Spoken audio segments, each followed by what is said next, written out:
सर्वांनी या ठिकाणी विनंती सहस्र होते याचं मार्गदर्शन होणार आहे।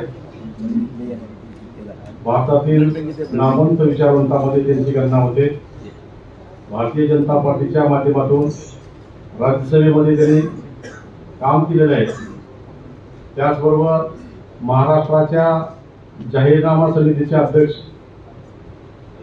तसेच रामभाऊ महाळगी प्रबोधिनीचे सध्या ते उपाध्यक्ष आहेत आणि अतिशय म्हणजे देशातल्या अनेक नामांकित कुठल्याही विषयामध्ये त्यांचा अतिशय खूप मोठा असा अभ्यास आहे। अशा बुद्धिवंतांच्या आणि विद्वान लोकांच्या बैठकीमध्ये आदरणीय विनयजी आणि व्यासपीठावरील मान्यवर आणि उपस्थित मित्रांनो, या निवडणुकीमध्ये लातूर शहराच्या या निवडणुकीमध्ये बऱ्याच जणांचा असा समज आहे की इथं काँग्रेस विरुद्ध भारतीय जनता पार्टीची निवडणूक आहे। वास्तविक इथं निवडणूक आहे प्रस्थापित आमदार विरुद्ध कार्यकर्ते, आणि त्यामुळं या संपूर्ण निवडणुकीमध्ये पक्ष आणि पक्षापेक्षा बाहेर जाऊन सर्वांनी पाहावं हा माझा सगळ्यात महत्त्वाचा मुद्दा आहे। म्हणजे काही जणांना असं वाटू शकत आहे की बऱ्याच जणांना काँग्रेसचे काही विचार कुणाला आवडत असते, परंतु आजची परिस्थिती लातूर मधलं व्यक्तिगत इथल्या निवडणुकीमध्ये मागं 1995 ला जी परिस्थिती होती ती आज परिस्थिती संपूर्ण शहरामध्ये वातावरण दिसत आहे। आणि संपूर्ण या निवडणुकीमध्ये रंगत आली आहे की शिवराज पाटील चाकूरकरांच्या कुटुंबातली व्यक्ती निवडणुकीला उभारल्यामुळे। आणि या निवडणुकीमध्ये लोकांनी चर्चा ज्या केल्या त्यातली पहिली चर्चा होती धनशक्ती विरुद्ध जनशक्ती। आणि सगळ्यांच्या डोळ्यासमोर असं आहे की ज्या माणसाने 50 वर्ष सत्ता शिवराज पाटील हे सर्व प्रकारच्या निवडणुकीमध्ये विजयी झालेले, नगरपालिकेच्या सदस्यापासून नगराध्यक्ष, त्याच्यानंतर आमदार, त्याच्यानंतर विधानसभेला उपसभापती, सभापती, आणि तरी सुद्धा मला 77 ची एक घोषणा आठवते। ती घोषणा अशी होती, जनसंघाचे सगळे पक्ष एकत्र येऊन जनता पक्षाची जेव्हा स्थापना झाली, आजही ती घोषणा आज लातूरच्या निवडणुकीला लागू आहे की तुम हमें नोट और वोट दो, हम तुम्हें कुशल प्रशासन देंगे। 77 ची घोषणा आहे। लोक म्हणतात की आपण धनशक्ती पुढे टिकतो का? 77 ला अशी परिस्थिती होती आणि त्यावेळेस ते आम्ही सगळे पाहतोय तुम हमें नोट और वोट दो, की आपण सगळ्यांनी फक्त मतदानच नाही करायचं तर सहकार्य सर्व पक्षीनं तनानं मनानं धनानं करावं आणि या निवडणुकीमध्ये विजय संपादन करावा। ही निवडणुकी काँग्रेस विरुद्ध भारतीय जनता पार्टी अशी मुळीच राहिलेली नाही, तर ही निवडणूक प्रस्थापित आमदार विरुद्ध जनशक्तीची निवडणूक आहे। आपण या सगळ्या पूर्ण मोहिमेमध्ये साक्षीदार आहात। सर्वजण आपण ह्याच मोहिमेमध्ये सहभागी झालेलो आहोत। मी उमेदवारांना शुभेच्छा देतो आणि आदरणीय विनयजीच्या या कार्यक्रमामध्ये जास्त वेळ न घेता मला 1-2 शब्द बोलण्याची संधी दिली त्याबद्दल संयोजकाचे आभार मानतो। धन्यवाद।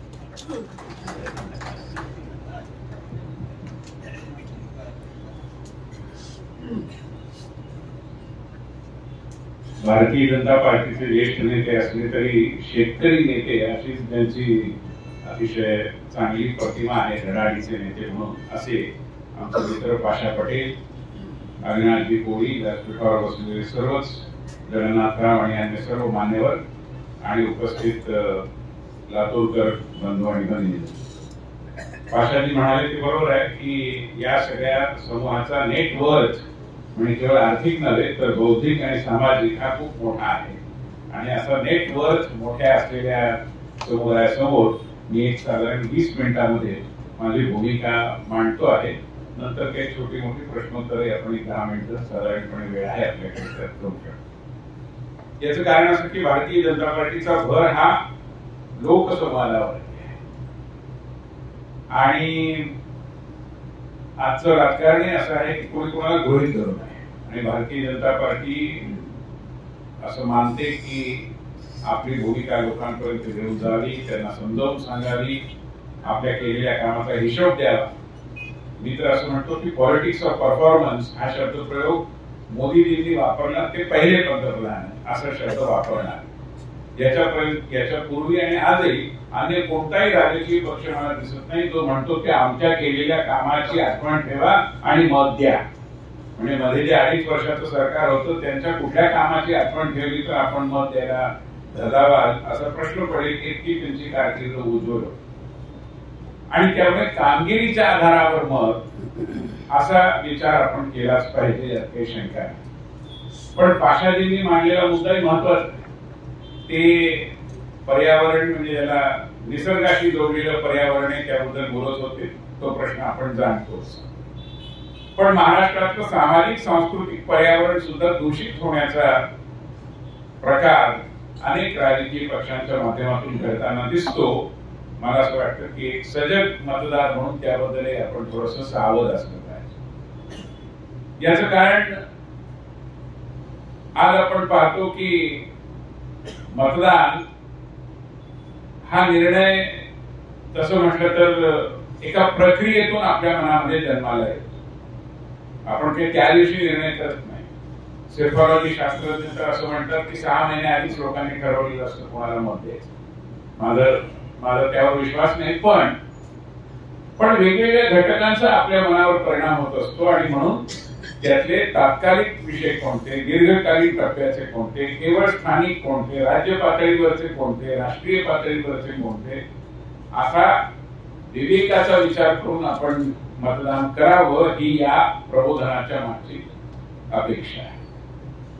असा विवेकाचा विचार करताना मी मगाशी म्हटलं त्याप्रमाणे सामाजिक सांस्कृतिक पर्यावरणासमोर जे धोके निर्माण झाले त्याची जाणीव आपण ठेवली पाहिजे.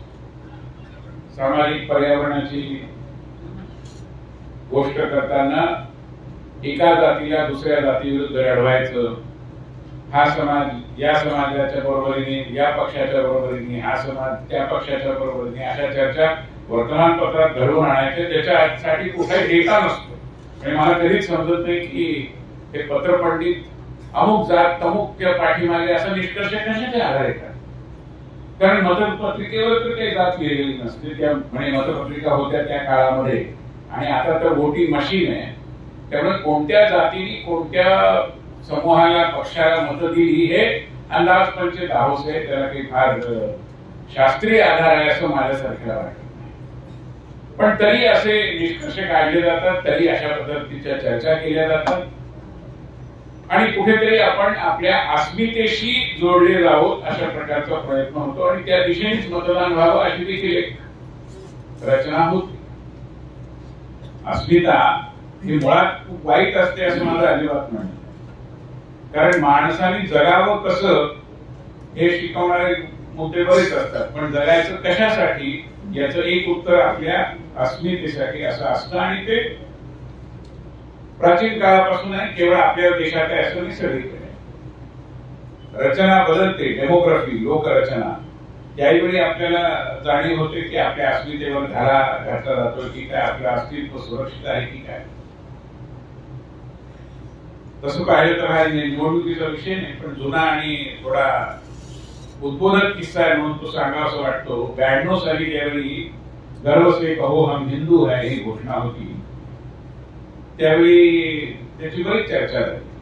आजही काही घोषणांची खूप चर्चा होते, आपल्याला माहितीच आहे. तर त्यावेळी जी चर्चा झाली ती वर्तमानपत्राच्या पत्रव्यवहारातून पुढे आली आणि त्यावेळी असं होतं की वर्तमानपत्राचे संपादक आपल्याला प्रतिकूल अशी पत्र देखील छापायचे, केवळ अनुकूलच छापण्याचा इरादा नसायचा. तर एका पत्रलेखकाने लिहिलं की गर्व से कहो हम ही घोषणा तर्कशुद्ध, तर्कदुष्ट आहे, इलॉजिकल आहे. कारण आपण हिंदू म्हणून जन्मलोय, आता आपण काय करतो? आपण मुसलमान, पारशी, यहुदी, ख्रिश्चन कुठल्याही कुटुंबात जन्मलो, ज्यात माझं कर्तृत्व नाही त्याबद्दल मी अभिमान कशासाठी बाळगायचा? हे तर्क विरोधी आहे. म्हणून त्यांनी म्हटलं की घोषणा गर्व से कहो हम मानव आहे एवढी द्या, बाद झालं. असं एक उदार मनस्कतेचं विवेचन केलं. दुसऱ्या पत्रलेखकाने आणखी पत्र लिहिलं.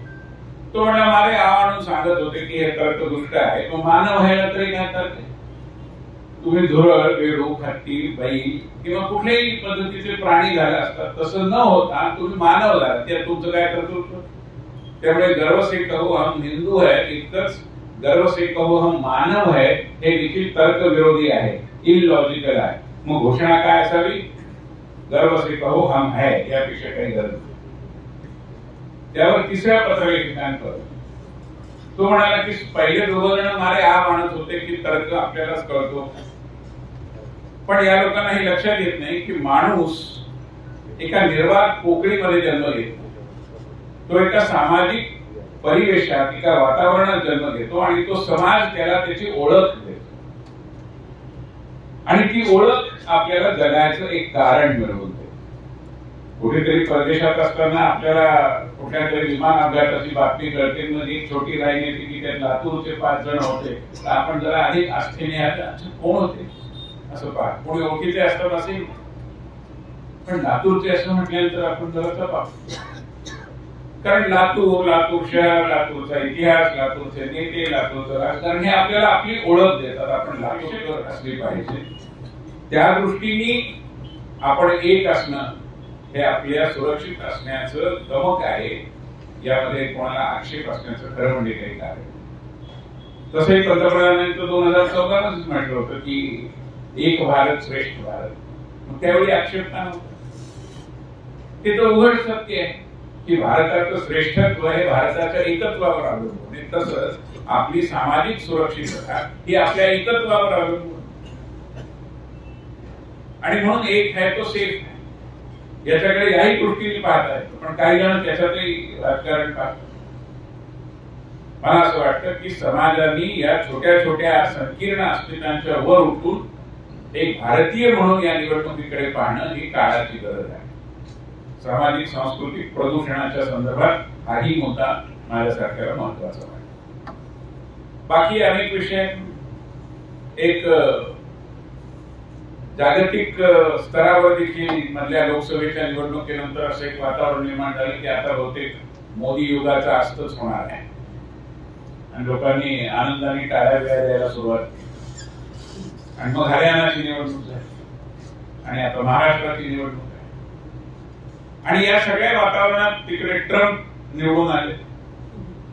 तर डोनाल्ड ट्रम्प यांचं निवडून येणं हा जगामध्ये जो एक छद्म पुरोगामी असा वोकिझमचा प्रवाह वाहतो आहे, त्याला एक सणसणीत चपणा आहे.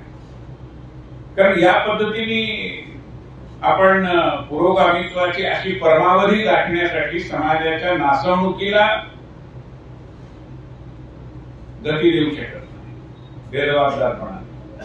कॅलिफोर्निया सारख्या विद्यापीठांमध्ये प्राध्यापक आहेत, ते यावर संशोधन करतात. तिथल्या शाळांमध्ये 8व्या वर्षाच्या मुलाला विचारलं जातं, तुला शी म्हणायचं, ही म्हणायचं का ते म्हणायचं?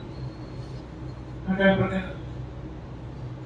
थायलंड सारख्या देशांमधनं मुलींना मुलगा व्हायचं आणि मुलग्यांना मुली व्हायचं, आणि त्यासाठी ऑपरेशन्सची गर्दी सुरू झाली, रांगा लागली.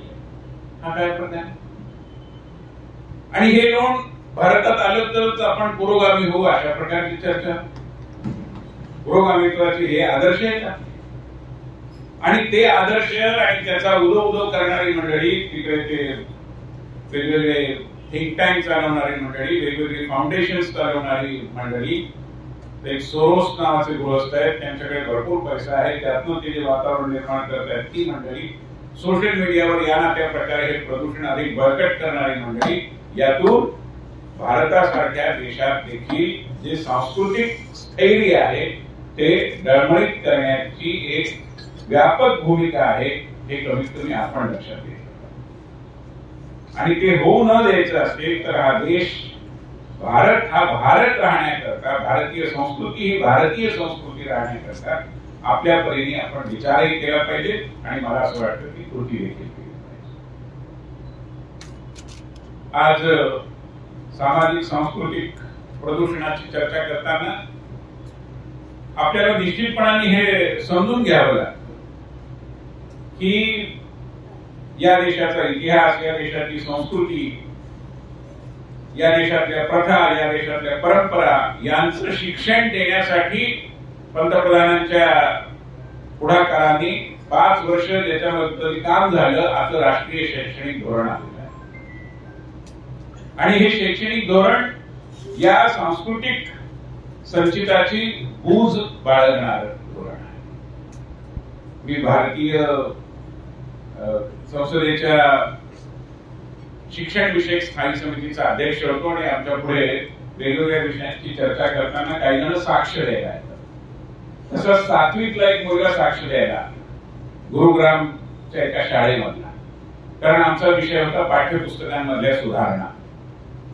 तर त्यांनी साक्ष देताना सांगितलं, बहुतेक तो संसदीय समिती समोर आलेला सर्वात तरुण मुलगा असेल, कमी वयाचा.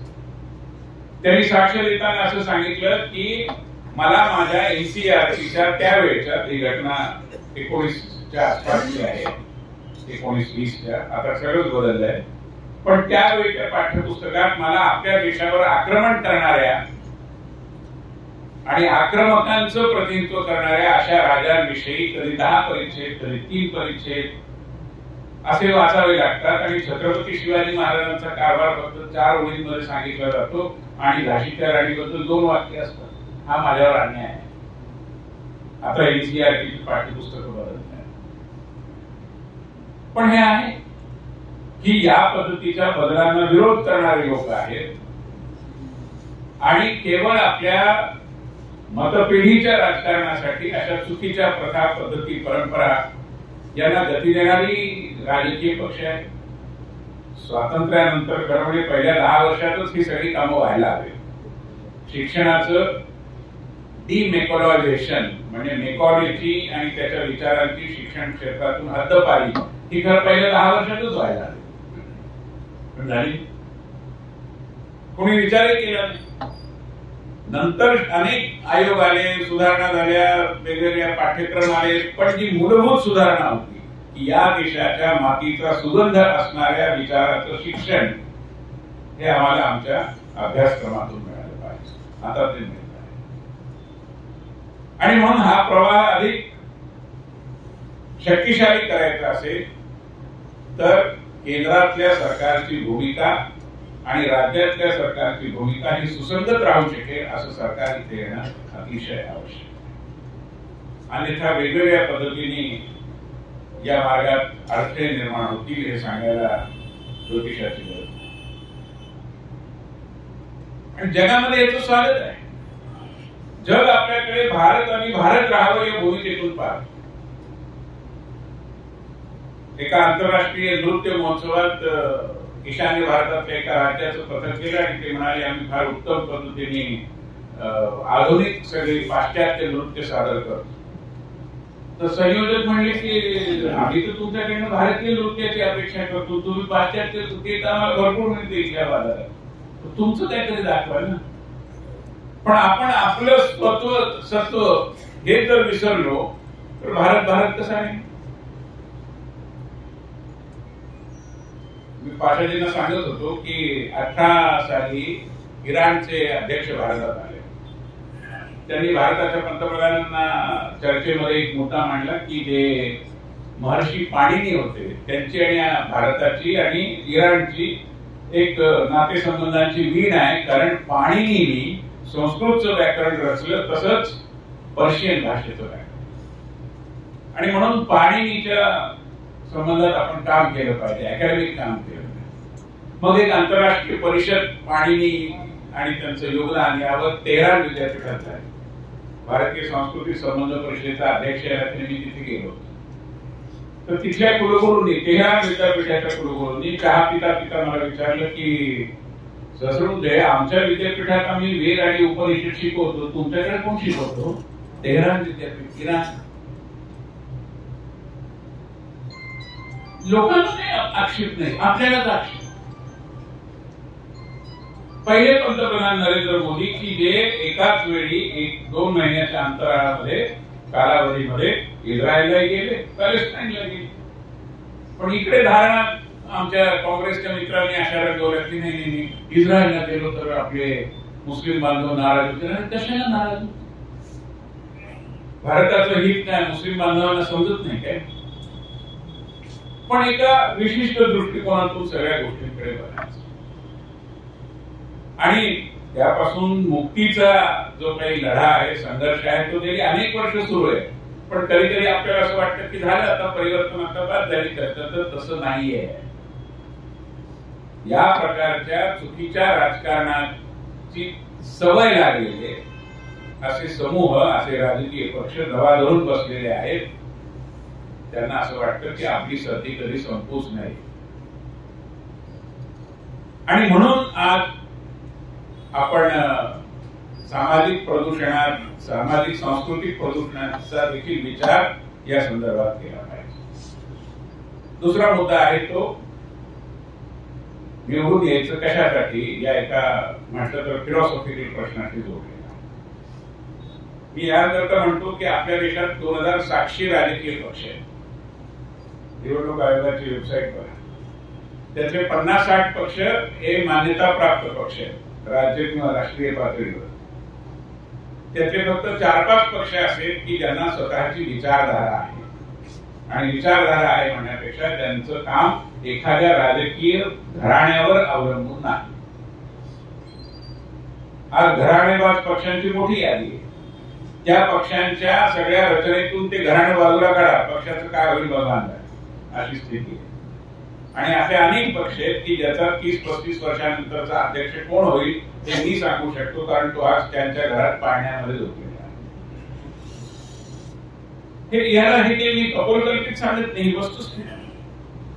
त्यामुळे जो परिणाम होतो त्याच्याकडे मी आपलं लक्ष वेधू इच्छितो की या राजकीय पक्षांना ना स्वतःचं धोरण आहे, ना दिशा आहे, ना विचारधारा आहे. आणि त्यामुळे शासन कसं चालवावं याबद्दलचा त्यांचा काहीही विचार नाही. ब्युरोक्रेसी म्हणाली की साहेब असं डाव्या बाजूने चला, तर ते डाव्या बाजूने चलते.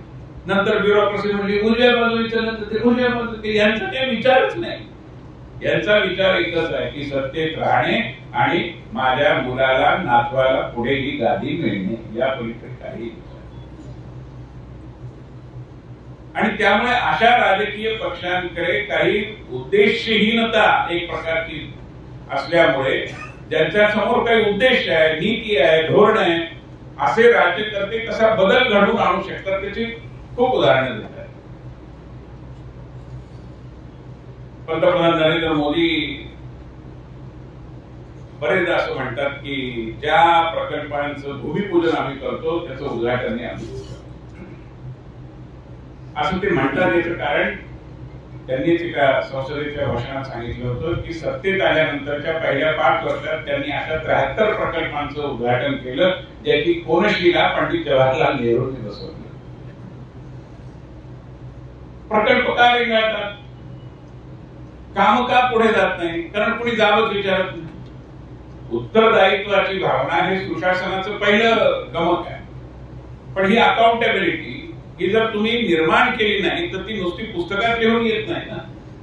त्यासाठी रचना करावी लागते. आणि आज पंतप्रधान त्यांच्या कार्यालयातून एक रचना एक प्रकारे इन्स्टिट्यूशनलाइज करून पुढे जात आहेत. ही रचना म्हणजे एक प्रगती नावाची बैठक असते. ही बैठक दर महिन्याच्या शेवटच्या बुधवारी न चुकता असते आणि जवळजवळ 6-6 तास ती बैठक चालते. संध्याकाळी 4 ला सुरू झाली तर ती रात्री 10 पर्यंत चालते. या बैठकीत एका टेबलाच्या कोपऱ्यावर पीएम साहेब बसतात, दोन्ही बाजूला टेबलाच्या त्यांचे सेक्रेटरीज बसतात विविध खात्यांचे. समोरच्या स्क्रीनवर व्हर्च्युअल बैठक असते, एक राज्याचा चीफ सेक्रेटरी. आणि मग चर्चा अशी होते की ओरिसामध्ये समजा एक रेल्वे लाईन टाकण्याचं ठरलंय, त्यासाठी 382 कोटी रुपये प्राथमिक तरतूद झालेली आहे अर्थसंकल्पामध्ये. पण रेल्वे लाईन टाकण्याचा सरकारचा निर्णय केंद्राचा करून नुसतं पुरत नाही. जमीन अधिग्रहित कोणी करायची, राज्य सरकारने. वन खात्याची परवानगी कोणी आणायची, राज्य सरकारने. न्यायालयीन अडथळ्यांना तोंड कोणी द्यायचं, अर्थातच राज्य सरकारने. पर्यावरण विषयाची मंजुरी कोणी घ्यायची, राज्य सरकारने. आणि बरेचदा गाडी तिथे अडकते. मग प्रधानमंत्रीजी किंवा शासन प्रमुख या नात्याने असं विचारतात की आम्ही तरतूद केली, आज 6 महिने झाले, तुमच्याकडून तुमच्या वन खात्याची परवानगी देखील तुम्ही आणू शकले नाही. आम्ही या बजेटच्या तरतुदीचं काय करायचं? मग सेक्रेटरी वळवून म्हणतो की नाही साहेब, पुढच्या बैठकीपर्यंत होईल. आणि मग ते येईल. आणि आता तर अशी स्थिती झाली, सरकारातले लोक सांगतात की एकदा त्या प्रगतीच्या अजेंड्यावर विषय आला की राज्यातले आणि केंद्रातलेही सरकारी अधिकारी जे आहेत बाबू, ते सगळी फाईल अशी क्लीन आणि क्लिअर करून ठेवतात आणि मोदी साहेबांना एकदम सरळ साहेब सगळं तयार आहे म्हणून सांगतात. कारण धाक आहे. आज ब्युरोक्रेसीला एक प्रकारची जरब आहे. गेल्या 10 वर्षांमध्ये इतक्या म्हणून जवळजवळ 100-125 IAS अधिकाऱ्यांना सरकारने घरी परत पाठवलं. एक विशिष्ट कायद्यात कलम आहे त्याचा वापर करून की ज्याच्यामध्ये पेपरवाई आणि कर्तव्यच्युती आतापर्यंत हे कधी घडले इतक्या मोठ्या संख्येत. आणि म्हणून शासन करायचं ते एका विशिष्ट हेतूने करायचं, लोक कल्याणाकरता करायचं, ईज ऑफ लिव्हिंग करता करायचं. पाशाजीच मला सांगत होतं, तेच या विषयातले जाणकार. कांद्याच्या निर्यातीचा प्रश्न होता, बरोबर आहे ना पाशा? आणि महाराष्ट्रातला कांदा उत्पादक शेतकरी निर्यात त्यांनी करू नये. का करू नये? आता सरकारची तारेवरती कसरत असते. निर्यातीला परवानगी दिली तर देशातल्या कांद्याचं प्रमाण कमी होईल. कांद्याचं प्रमाण कमी झालं की भाव वाढली की नागरिकांच्या रोषाला तोंड द्यावं लागेल. म्हणून निर्यातीवर नियंत्रण. आता ज्यावेळी असं झालं की परदेशी बाजारातला भाव वाढला, आपल्याकडचं पीक भरपूर आलं, परदेशात जायला परवानगी नाही किंवा खूप मोठ्या प्रमाणात त्यावर कर आहे, निर्यात कर आहे, मग शेतकरी आंदोलन करणार आहे, ते स्वाभाविक आहे. आणि म्हणून ज्यावेळी संबंधित खात्याने प्रस्ताव पाठवला की हे जे निर्यात शुल्क आहे ते फक्त 500 रुपये करावं, तर दुसऱ्या कोणी संबंधित विभागाने त्याच्यावर टिप्पणी दिली की 500 रुपये आणखी कमी करावं, 250 रुपये करावं. पंतप्रधानांच्या टेबलावर फाईल गेली तर त्यांनी त्यावर रिमार्क केला की शुल्क पूर्णपणे माफ करावं, आंतरराष्ट्रीय बाजाराचा लाभ भारतीय शेतकऱ्याला मिळाला पाहिजे. आता सोयाबीनचे तुम्ही सांगता. त्यामुळे संवेदनशीलता असलेलं, काही जनतेच्या प्रश्नांवर तातडीने न्याय देण्याची भूमिका असलेलं असं सरकार ज्यावेळी असतं त्यावेळी त्या सरकारचा मुखिया प्रत्येक दिवाळी न चुकता सीमेवरच्या जवानांबरोबर साजरी करतो. संवेदना असते म्हणून. आणि म्हणून हा सुशासनाचा विषय देखील त्या दृष्टीने मला असं वाटतं की खूप महत्वाचा आहे.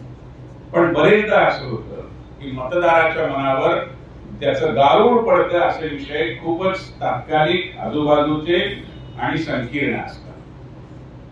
आणि त्यामुळे आपण कधी कधी जातीपातीचा, कधी कधी नात्यागोत्याचा, कधी त्यांनी आपल्यावर केलेल्या उपकाराचा, कधी समाजातल्या वातावरणाचा, कधी वर्तमानपत्रातल्या नखड्यांचा आणि टीव्हीवरच्या ब्रेकिंग न्यूजचा अधिक विचार करतो. जरूर विचार करावा, परंतु दीर्घ पल्ल्याचा विचार जो करायला पाहिजे त्यापासून एक प्रकारे आपण दूर राहतो.